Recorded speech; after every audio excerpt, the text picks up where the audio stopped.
दो चार बार अप्रोच की तो उसके बाद ये फैसला लेना पड़ा कि मुझे भी एक्टिव पॉलिटिक्स में आना चाहिए। कांटों का ताज होता है, बड़ा ज़बरदस्त मुश्किल काम करना। 24 घंटे में सिर्फ आप 2-3 घंटे आराम कर सकते हैं, हम उसके मुतालिक बात न करें तो मुझे लगता है कि अल्लाह के सामने हम गुनहगार हैं। रमजान साहब आज़ाद उम्मीदवार के तौर पे इलेक्शन लड़ेंगे या किसी पार्टी में जाएंगे? इस पढ़ा लिखा तबका है, फ्यूचर उनको बिलोंग करता है। कहाँ देखते हैं इस वक्त जो सियासत?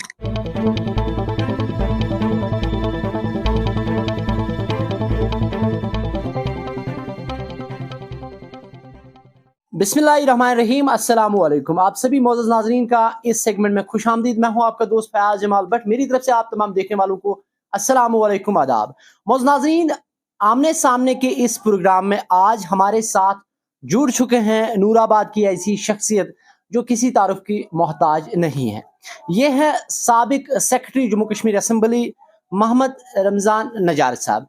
इनसे बात करेंगे इनके सियासी जो सरगर्मियां हैं उस हवाले से, क्या इनसे बात करेंगे। यहाँ पे सेक्रेटरी रहना अपने आप में एक फख्र की बात है। थोड़ा सा बता दीजिएगा कि 2014 के हवाले से अगर बात करें, उस वक्त खबरें ये गर्दिश कर रही थी कि रमज़ान साहब सियासत में आएंगे, हालांकि उस वक्त आप इन सर्विस थे। और बाद में जो वो अफवाहें 2014 में गर्दिश कर रही थी, बिल आखिर वो 2021-22 में सही साबित हुई हैं और आपने बाज़ाब्ता तौर पे जो कदम रखा है सियासत में। क्या वजूहात हैं, क्या सोच के आप इस फील्ड में आए? आपका बहुत बहुत शुक्रिया। बेसिकली जो 2014 की आपने बात की वो भी सही है, वो रूमर्स हवा में नहीं थी, उनमें कोई दम था उन रूमर्स में। अच्छा। लेकिन चूंकि सियासत का आपको पता है कि इसमें बदलने में देर नहीं लगती है, कभी एक डिसीजन होता है कभी दूसरा डिसीजन होता है, तो उस वजह से शायद उस वक्त वो मुमकिन नहीं हुआ। और उसके बाद रिटायरमेंट के बाद मैंने ये दिल से निकाला था, मुझे कोई इसमें मतलब वो इंटरेस्ट नहीं रहा था। अल्लाह आता कि मैंने पहले भी आपसे एक इंटरव्यू में कहा है कि अगर लोगों की खिदमत करनी है तो ये ज़रूरी नहीं कि कोई मतलब एमएलए बने या पॉलिटिक्स में आए, सोशल सर्विस तो उसके बगैर भी की जा सकती है। लेकिन कई लोगों का इन्फ्लुएंस मुझ पर रहा, उस वजह से मुझे आना पड़ा। और एक्टिविटी का जहाँ तक ताल्लुक़ है तो अब तो बाज़ाब्ता तौर पर मैंने एक्टिविटीज़ शुरू कर दी हैं। तकरीबन पूरा इलाका कवर कर दिया है। कई जगहों पर वो वायरल भी कुछ मीटिंग्स हो गई, कुछ हमने जानबूझ कर नहीं की, तो आगे भी ये सफ़र चलेगा इंशाअल्लाह। आप 2007 से 2018 तक आप सेक्रेटरी रहे हैं, यानी आपने वज़ीर आला के साथ भी काम किया है। आज़ाद साहब के हवाले से बात करें, उमर साहब के हवाले से बात करें, महबूबा जी के हवाले से, या मरहूम मुफ्ती मोहम्मद सईद साहब के हवाले से बात करें, क्या आन पड़ी सियासत में आने की? क्या आपको ये जब आप रिटायर हुए तो क्या आपको ये लगा कि इस डियास्पोरा की, नूराबाद की सही तरीके से तर्जुमानी नहीं हुई, इसलिए आप सियासत में आ रहे हैं? बेसिकली मैं नहीं चाहता हूँ कि मैं खुदा न खास्ता कोई ये समझे कि मैं किसी की मुखालिफत कर रहा हूँ, क्योंकि मैं उन चीज़ों में ईमानदारी के साथ कह रहा हूँ, कोई यकीन नहीं रखता हूँ। लेकिन चूँकि मुझे लगता है कि जो भी फैसला हुआ है, जिस सिमत में हुआ है, जिस बारे में भी हुआ है, हर एक ने कोशिश की है कि वो सियासी मसलहतों पर हो जाए। और जब आप एक एमएलए बनते हैं, जब आप एक पॉलिटिशियन बनते हैं, आप लोगों की खिदमत में खुद को वाक़िफ़ करते हैं, तो आपको कहीं उन मसलहतों से ऊपर उठ के काम करना पड़ता है, तभी जाकर आप लोगों के साथ इंसाफ कर सकते हैं। अगर मैं छोटी-मोटी मिसालें आपको दे दूँगा कि जहाँ पर मैं गया, जितने गाँव में मैं आज तक गया, ऐसे लोग मेरे सामने आ गए वाक़ई जो बीपीएल हैं, जिनको कोई गुज़ारा नहीं है, वाक़ई, लेकिन उनको एपीएल कार्ड दिया गया है। क्यों? क्योंकि सियासी मसलहतों पर रमज़ान साहब रसूख वाले हैं, या इसके रिश्तेदार ज़्यादा हैं, या इसका मोहल्ले में असर है, तो इसी को बीपीएल दे दो ताकि हाथ में रहे, और जो गरीब इस मोहल्ले में है उसको वोट जाओ, क्योंकि इसी की वजह से वो भी वोट डालेगा। तो सियासी मसलहतों की वजह से लोगों के साथ जो इस्तेसाल हुआ है, उस वजह से वही लोग हैं जिन्होंने मुझे अप्रोच की और जिनके इन्फ्लुएंस के अंडर मुझे ये फैसला लेना पड़ा। लेकिन ज़ाती तौर पर मैं आपको कहूँगा कि मुझे ईमानदारी से मैं कह रहा हूँ कि मुझे कोई शौक़ नहीं था पॉलिटिक्स करने का।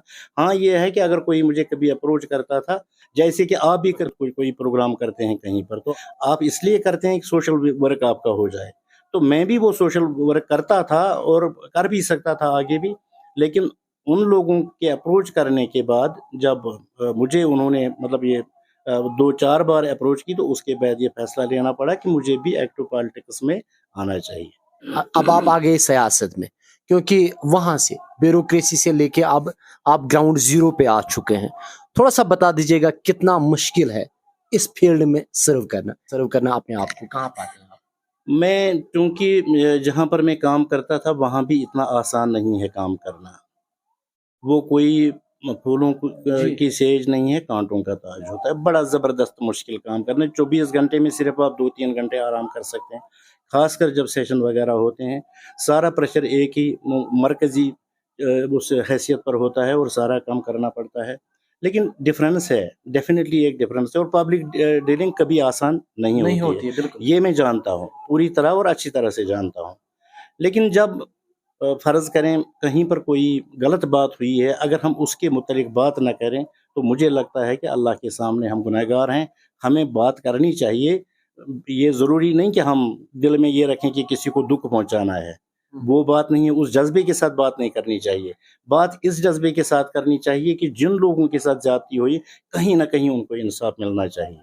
बाकी कामयाबी और नाकामी वो तो वाले के हाथ में, उसमें कोई नहीं है, लेकिन 2014 के हवाले से बात की, जब रमज़ान साहब शायद आ सकते हैं सियासत में। आप कह रहे हैं खुद की वो जो है हकीकत थी। उन दिनों आपसे किसी ने राब्ता किया था कि आप सियासत में आ जाएँ? जी, अब नाम लेना मेरे लिए मुनासिब नहीं होगा इस स्टेज पर, लेकिन ये है कि अप्रोच हुई थी उस वक़्त, लेकिन चूँकि पॉलिटिकल फ़ैसले फिर बहुत सारी चीज़ों को मद्देनज़र रखते हुए उठाने पड़ते हैं, तो उस वजह से वो उस वक़्त मुमकिन नहीं है। अब क्योंकि आप फील्ड में आ गए हैं, बहुत सारी जगहों पे आप गए हैं, या यहाँ पे भी आपने अपनी जो आपकी रिहाइशगाह है, यहाँ पे भी आपने अपने जो वर्कर्स हैं, उनसे आपने खिताब फरमाया है और बहुत सारी चीज़ों की तरफ आपने तवज्जो दिलाने की कोशिश की है। थोड़ा-सा बता दीजिए जो लोग हैं, अभी आपके जो वर्कर्स हैं या बाकी जो यहाँ पे डीएचपुरा के वोटर्स हैं या रहने वाले, वो अभी भी कन्फ्यूज़ में है कि रमज़ान साहब कहाँ जाएँ? रमज़ान साहब आज़ाद उम्मीदवार के तौर पे इलेक्शन लड़ेंगे या किसी पार्टी में जाएँगे? इस हवाले से आज तक आपने क्या इरादा है आगे का? अगर ईमानदारी से बात करेंगे तो अगर मतलब ज़ाती तौर पर, क्योंकि नूराबाद में एक बात जो है कि हर एक वर्कर जब मेरे पास आता है तो पहली बात यही होती है कि जनाब आप कोई पार्टी में जाएँ, तो तभी हम अच्छी तरह से काम कर सकेंगे। क्योंकि ज़ाती राय का इसमें अगर देखा जाए तो जब आपके पास पीछे कुछ लोग हैं तो तभी आप आगे बात कर सकते हैं, तो उनकी राय का एहतराम करना मेरा फ़र्ज़ अवलीन बनता है। ज़ाती तौर पर मतलब अभी मैंने पार्टी के बारे में फ़ैसला नहीं किया है, लेकिन मुस्तक़बिल करीब में इंशाअल्लाह आप देखेंगे कि पार्टी भी होगी और पार्टी के निशान पर ही इलेक्शन भी लड़ूँगा। लेकिन तब तक ये था कि पब्लिक आउटरीच बड़ी ज़रूरी है। जब तक पार्टी का फ़ैसला हो जाता है तब तक पब्लिक के पास जाना, पब्लिक के साथ मिल-जुलना और कम से कम उनके जो मुश्किलात हैं, उस चीज़ से खुद को वाकिफ़ कराना, बाख़बर कराना बड़ा ज़रूरी है। जब ओवरऑल जब देखा देखा जाएगा तो इलाका नूराबाद जो है, अल्लाह इस पर बहुत मेहरबान है। मेरे बहुत सारे प्लान्स हैं,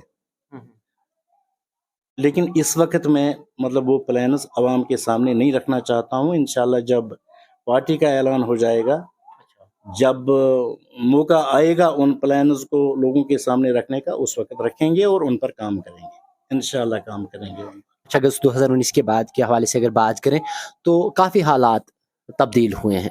अब जो है नौजवान भी परेशान हैं, जाए तो जाए कहाँ?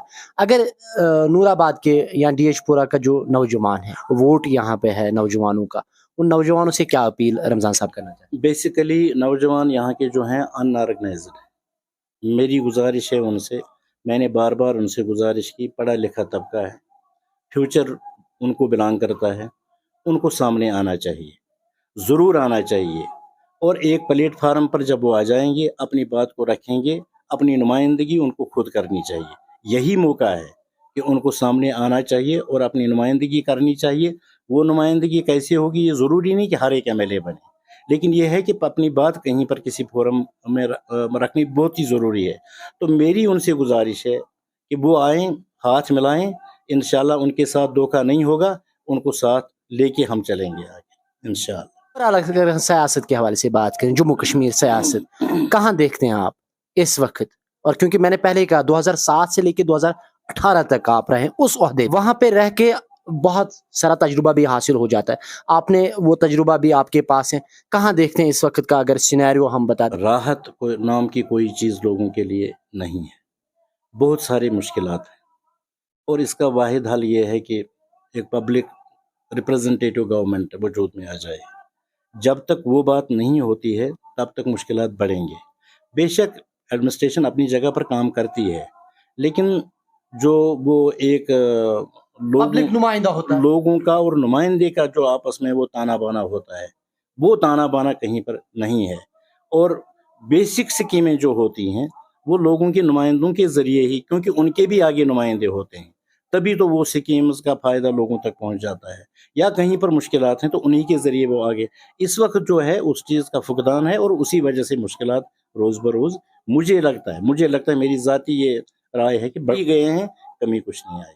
इस वक्त आपने अपना कीमती वक्त दे दिया है कि वक्तन फवक्तन आपसे बात होती रहेगी आने वाले दिनों में। इस वक्त आपने अपना कीमती वक्त दिया, उसके लिए आपका बहुत बहुत शुक्रिया। Thank you. आज के इस प्रोग्राम में हमारे साथ थे साबिक secretary general Jammu Kashmir assembly Mohammad Ramzan Nazar sahab, और इन्होंने अपने दिल की बात आप तक पहुंचाया। वो भी हमसे पूछते थे कि रमजान साहब किस पार्टी में जाएंगे, और बखूबी वो सवालात भी हमने इनसे पूछे, और इनका कहना है कि आने वाले कुछ दिनों में, कुछ हफ्तों में ज़रूर ये बता देंगे कि किस पार्टी में जाएंगे। और उन्होंने साफ कहा कि पार्टी होगी, मैं आज़ाद उम्मीदवार के तौर पे इलेक्शन नहीं लड़ूंगा, एक रीजनल पार्टी होगी। और उसके साथ साथ उन्होंने कहा कि आज तक जो है डियशपोरा नूराबाद अवाम के साथ जो है नाइंसाफ़ी हुई है, और साथ ही इनकी मैसेज जो है नौजवानों के लिए कि नौजवानों को चाहिए कि वो आगे आ जाएं, क्योंकि नौजवान हमारा मुस्तकबिल है। मोअज़्ज़िज़ नाज़रीन, इस वक्त इतना ही। अगले शुमारे तक अपने होस्ट और दोस्त फयाज जमाल भट्ट को इजाज़त दीजिएगा। तब तक आपका और मेरा अल्लाह निगहबान।